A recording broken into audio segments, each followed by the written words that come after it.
कैसे हैं आप लोग? ठीक हैं? उम्मीद करता हूँ आप लोग ठीक होंगे।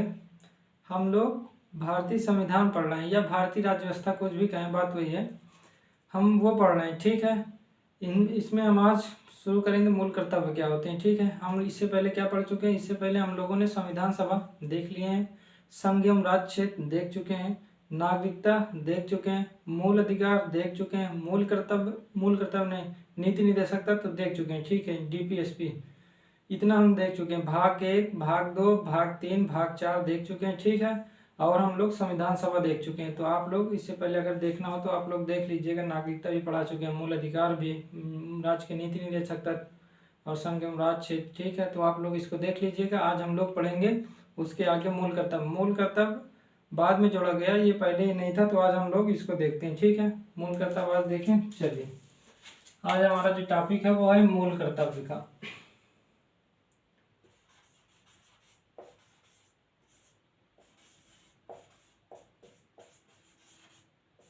इसे कहते हैं फंडामेंटल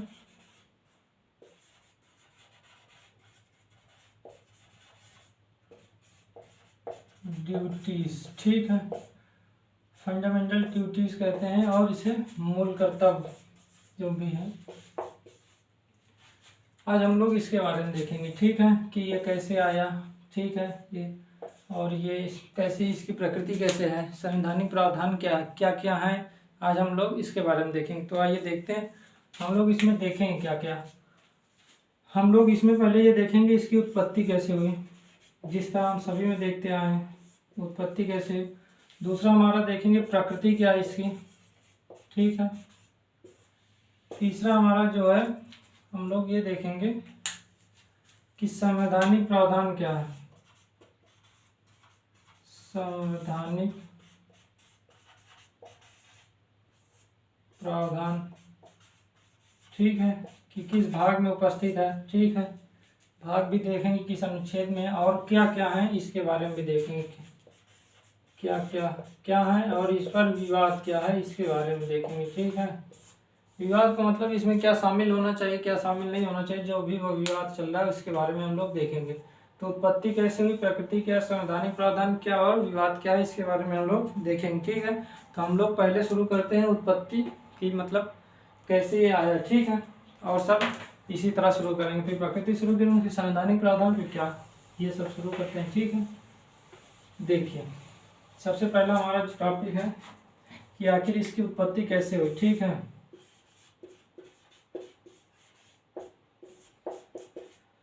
उत्पत्ति कैसे हुई, देखिए, हमारे संविधान में मूल अधिकार पहले से ही दिए गए थे, ठीक है। जब संविधान लागू हुआ 26 जनवरी 1950, मतलब 26 नवंबर 1949 को कुछ संविधान के कुछ अनुच्छेद लागू हो गए थे, लेकिन जो पूरी तरीके से लागू हुआ वो 26 जनवरी 1950, जिसे हम गणतंत्र दिवस के रूप में भी मनाते हैं। जो 26 नवंबर है उसे हम संविधान दिवस के रूप में मनाते हैं, क्योंकि उस दिन संविधान लागू हुआ था, संपूर्ण नहीं लेकिन कुछ तो लागू ही हो गया था। तो हमारे संविधान में मूल कर्तव्य नहीं दिए गए थे, ठीक है, पहले हमारे संविधान में, लेकिन मूल अधिकार पहले से ही दिया गया था।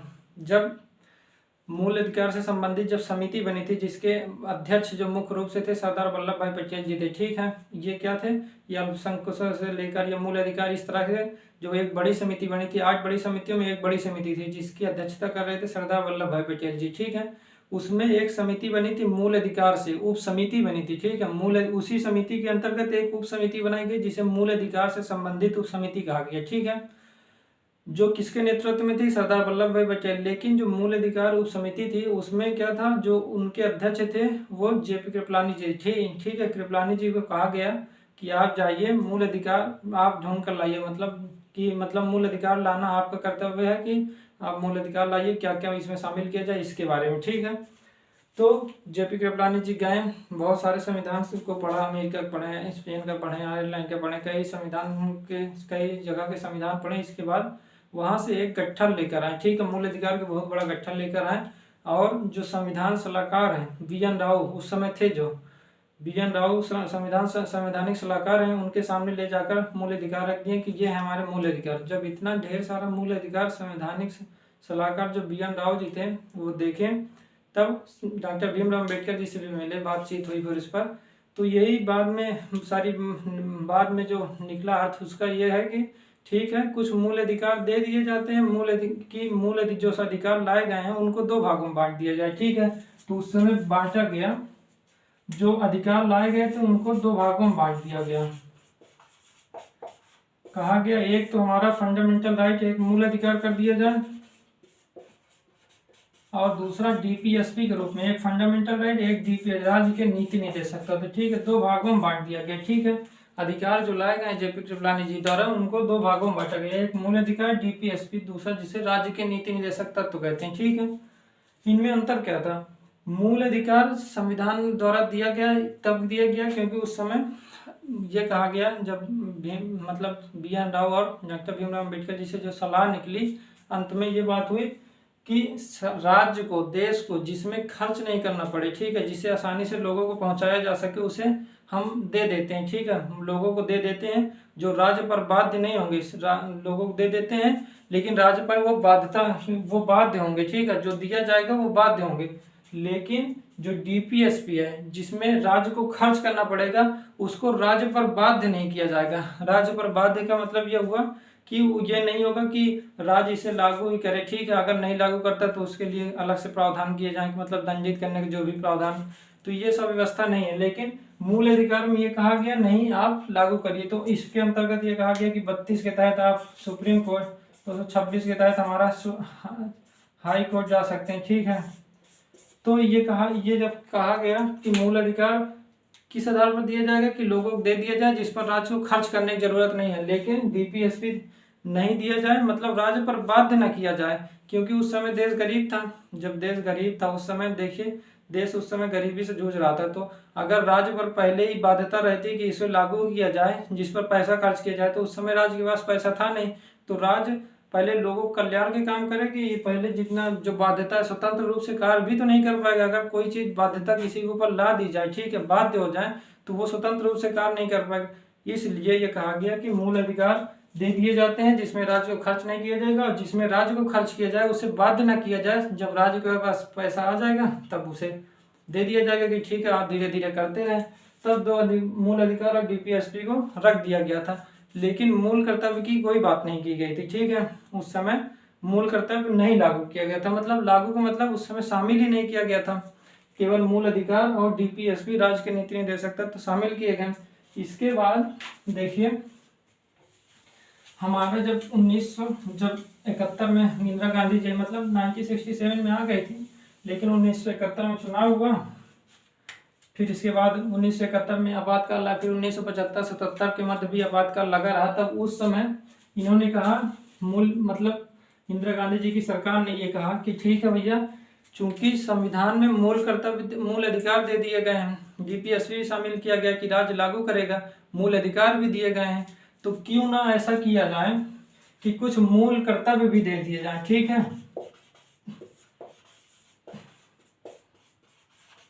मूल कर्तव्य दिया जाए। मूल कर्तव्य क्यों दिया जाए? क्योंकि राज्य यदि अधिकार की मांग करते हैं, लोग यदि अधिकार की मांग करते हैं, तो उनके कुछ ना कुछ कर्तव्य तो हो ही। तो इन्होंने एक चीज ये कही थी कि संविधान में मूल अधिकार को शामिल न करना संविधान निर्माताओं की एक भूल थी, जिसे अब सुधारा जा रहा है। ठीक है, तो उन्होंने क्या किया, मूल कर्तव्यों को शामिल करने के लिए एक समिति बनाई थी जिसे स्वर्ण सिंह समिति कहते हैं। ठीक है, स्वर्ण सिंह समिति।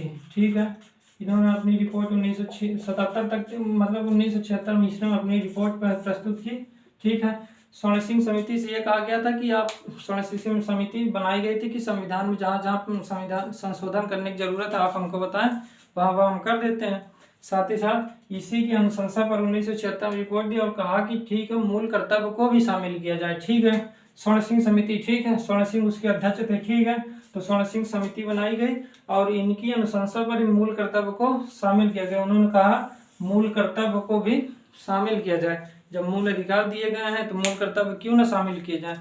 लोग जब अधिकार की मांग करते हैं तो अपने कर्तव्य को भी तो समझें। तो इंदिरा गांधी जी ने कहा ठीक है, इसे शामिल किया जाए। तब इसके बाद मूल कर्तव्य को शामिल किया गया। ठीक है, इसलिए पहले संविधान में नहीं था, मूल संविधान में नहीं था। मूल संविधान का मतलब जब 26 जनवरी 1950 को लागू हुआ वो संविधान में मूल कर्तव्य नहीं था, लेकिन बाद में 1976 में किया गया, उस समय 42वां संविधान संशोधन किया गया। ठीक है,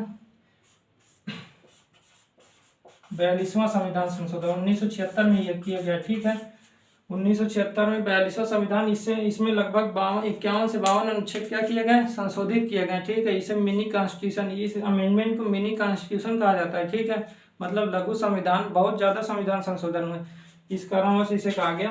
और इसी संविधान संशोधन द्वारा हमारा मूल कर्तव्य फंडामेंटल ड्यूटीज भी जोड़ दिया गया। ठीक है, फंडामेंटल ड्यूटी मतलब मूल कर्तव्य को भी ये कहा गया।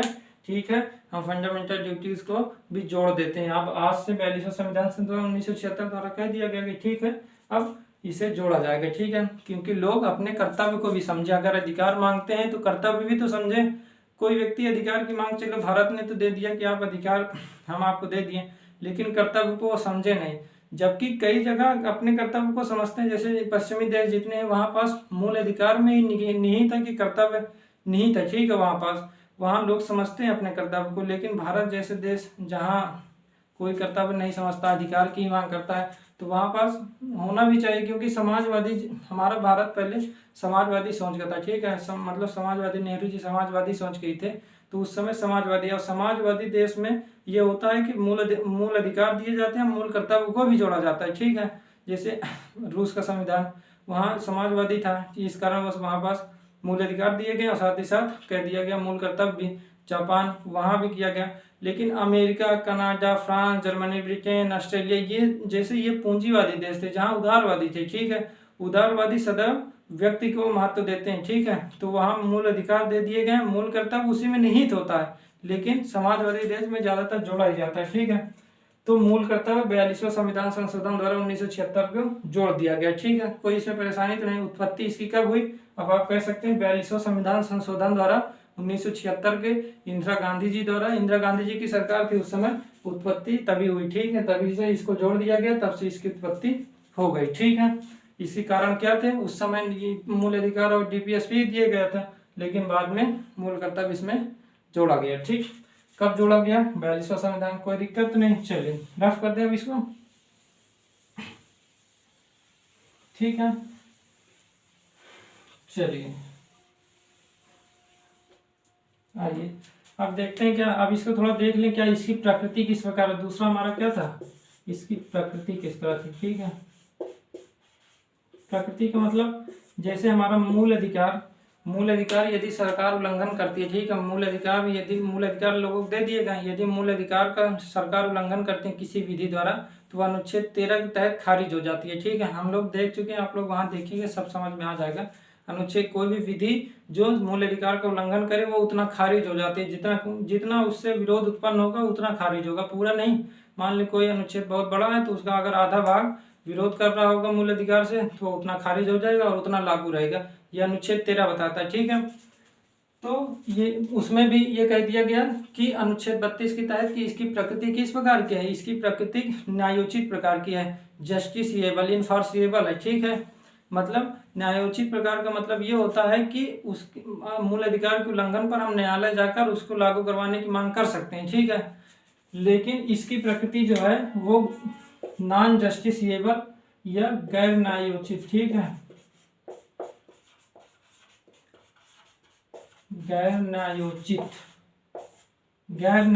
है। ठीक है, गैर न्यायोचित का मतलब ये होता है कि हम संविधान में जा नहीं, मतलब हम हाई कोर्ट या सुप्रीम कोर्ट कहीं जा नहीं सकते इसको लागू करवाने के लिए। मूल कर्तव्य यदि है लोगों को दिया गया, अगर लोग मूल कर्तव्य नहीं मानते हैं तो हम इसके आधार पर किसी न्यायालय में नहीं जा सकते। इसका मतलब यही होता है, सीधे से मतलब यही होता है कि इसे न्यायालय द्वारा संरक्षण नहीं प्राप्त है। गैर न्यायोचित का मतलब होता है न्यायालय द्वारा संरक्षण प्राप्त नहीं है, यदि इसका उल्लंघन लोग करते हैं तो भी जाया नहीं जा सकता। इसी प्रकार डीपीएसपी में कह दिया गया है, डीपीएसपी में क्या कहा गया है, डीपीएसपी में यह कह दिया गया है कि ये भी गैर न्यायोचित प्रकृति की, यदि राज्य लागू नहीं करता है तो उसे क्या किया जाएगा, उसे न्यायालय द्वारा लागू नहीं करवाया जा सकता। ठीक है, तो यदि लोग उसके आधार पर नहीं जा सकते कि नहीं आप डीपीएसपी के जो भी प्रावधान है उसे लागू करिए, लेकिन राज्य का कर्तव्य बनता है। उसी प्रकार लोगों का कर्तव्य क्या होना चाहिए, ये राज्य का कर्तव्य डीपीएसपी में शामिल कर दिया गया, लोगों का कर्तव्य 1976 में शामिल किया गया। ठीक है, तो डीपीएसपी भी गैर न्यायोचित है, यह भी गैर न्यायोचित है, लेकिन मूल अधिकार न्यायोचित है, मतलब न्यायालय द्वारा संरक्षण प्राप्त है। ठीक है, कोई परेशानी तो नहीं है। तो यहाँ तक ये था कि प्रकृति इस प्रकार है। ठीक है, गैर न्यायोचित का मतलब न्यायालय द्वारा संरक्षण प्राप्त नहीं है, ठीक है, संरक्षण नहीं दिया जाएगा। यदि न्यायालय राज्य कहे कि लोग, राज्य का मतलब होता है यहाँ राष्ट्र सरकार की बात हो रही है, यदि सरकार कहे कि मूल कर्तव्य लोग नहीं मान रहे हैं तो सुप्रीम कोर्ट या हाई कोर्ट जाने का प्रयास करे तो जा नहीं सकती, ठीक है, मतलब जा का मतलब वहाँ लागू ही नहीं करवा सकती, क्योंकि ये गैर न्यायोचित प्रकृति का है, तो संरक्षण ही नहीं प्राप्त तो जा ही नहीं सकती। हालांकि जो स्वर्ण सिंह समिति बनी थी उसने कहा था कि नहीं, अगर कोई व्यक्ति मूल कर्तव्य को नहीं मानता है तो उन पर अर्थदंड लगाया जाए, ऐसे प्रावधान किए गए थे, लेकिन शामिल नहीं किया गया। उस समय इंदिरा गांधी जी सरकार शामिल ही नहीं की, ठीक है। शामिल न करने के कई कारण थे, कभी जब हम देखेंगे तब उसे देखेंगे। शामिल बहुत चीज जो शामिल न करने के उस समय कारण थे, क्योंकि वो बाध्यता इंदिरा गांधी जी की सरकार पर भी होता है, इस कारणवश, क्योंकि उनको भी कर्तव्य मानना पड़ता है, इस कारण से नहीं किया गया था, इसलिए बाद में इसे देखा जाएगा। तो हमारा जो था प्रकृति हो गई। तीसरा क्या था हमारा संवैधानिक प्रावधान ना,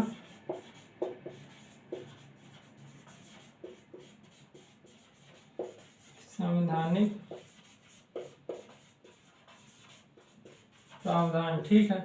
संविधान में कहा इसे सम्मिलित किया गया, तो इसे कह सकते हैं भाग 4, भाग 4 की बात करें और का भाग 4 में शामिल किया गया। हमारे संविधान में 22 भाग है, ठीक है, 22 भाग है, मतलब नंबरिंग में 22 है, काउंटिंग में तो 25 है। तो भाग 4 में इसको शामिल किया गया, 4 का, ठीक है, 4A या 4 का कुछ भी कहें, उसको शामिल किया गया। तो ये भाग 4 का जो शामिल किया गया वो 42वां संविधान संशोधन 1976 को, कब 42वां संविधान संशोधन हुआ था, ठीक है, 1976 को। कोई परेशानी तो नहीं। अगर आर्टिकल देखें तो इसमें एक आर्टिकल हुई 51 का, ठीक है, 51A, एक ही आर्टिकल है 51A। इसमें पहले 10 थे, बाद में 11 कर दिए, पहले 10 थे, बाद में इसमें 11 ही 2002 में 86वां संविधान, ठीक है, संविधान संशोधन हुआ, तब उसमें जोड़ा गया कि 11वां कर दिया गया, ठीक है, कि 6 से 14 वर्ष तक बच्चों को निःशुल्क शिक्षा की व्यवस्था राज्य, मतलब लोग जो उनके संरक्षक होंगे वो करेंगे, ठीक है, ये सब व्यवस्था किया गया। तो ये हो गया 10 पहले थे, लेकिन बाद में 2002 में संशोधन किया गया, जिसके द्वारा क्या किया गया, 11वां भी जोड़ दिया गया। तो ये हमारा था संवैधानिक प्रावधान भाग 4 में उपस्थित है। और 51 का अनुच्छेद कौन से आर्टिकल की बात करें अगर, तो आर्टिकल 51 का है, ठीक है, एक ही है आर्टिकल, मतलब 51 तक तो हम लोग उसमें पढ़ चुके हैं, ठीक है। इसमें अंतर्राष्ट्रीय समझौते के बारे में कि राज्य अंतर्राष्ट्रीय विदेश नीति के संचालन करेगा, ठीक है, विवादों का आपसी समझौते करेगा। जो भी 51 की बात कर रहे हैं जो DPSP में शामिल है, उसमें कह दिया गया कि यदि विदेश नीति का संचालन करना है तो राज्य क्या करेगा, सम्मान पर आधारित होगा, जो संबंध स्थापित करेगा वो शांतिपूर्ण होगा, ये सब व्यवस्था की गई थी। साथ ही साथ ये कहा गया था जो विश्व राजनीति की जाएगी वो अंतर्राष्ट्रीय विधि द्वारा की जाएगी, ठीक है, जो हमारी राजनीति होगी अंतर्राष्ट्रीय राजनीति अंतर्राष्ट्रीय विधि द्वारा की जाएगी, ये सब 51 में कहा गया। लेकिन 51 का में आगे जोड़ दिया गया, मूल कर्तव्य जोड़ दिया गया, ठीक है। तो ये हमारा संवैधानिक प्रावधान था, इतना ही था, ठीक है। कल हम लोग देखेंगे, आज इतना ही, कल हम लोग ये देखेंगे कि 51 का में जो 10 पहले थे और जो लास्ट में जोड़ा गया 11वां, उसको देखेंगे, 2002 में जोड़ा गया था, उसको हम देखेंगे कि क्या क्या प्रावधान है, ठीक है। संविधान के कैसे सम्मान करने की बात कही गई, ठीक है, संस्कृति की रक्षा करने की बात कही थी, राष्ट्र की रक्षा करने की बात कही गई थी, ये सब हम लोग देखेंगे, कल देखेंगे। तो आज आप लोग इसको मतलब आज तो लिखना नहीं था, ये सब लिखना था, संवैधानिक प्रावधान प्रकृति की लिखनी थी, ठीक है, उत्पत्ति तो जानने की बात थी, वैसे लिखने की जरूरत है नहीं, ठीक है। तो कैसा लगा बता दीजिएगा, हम लोग कल मिलते हैं, ठीक है, चलिए।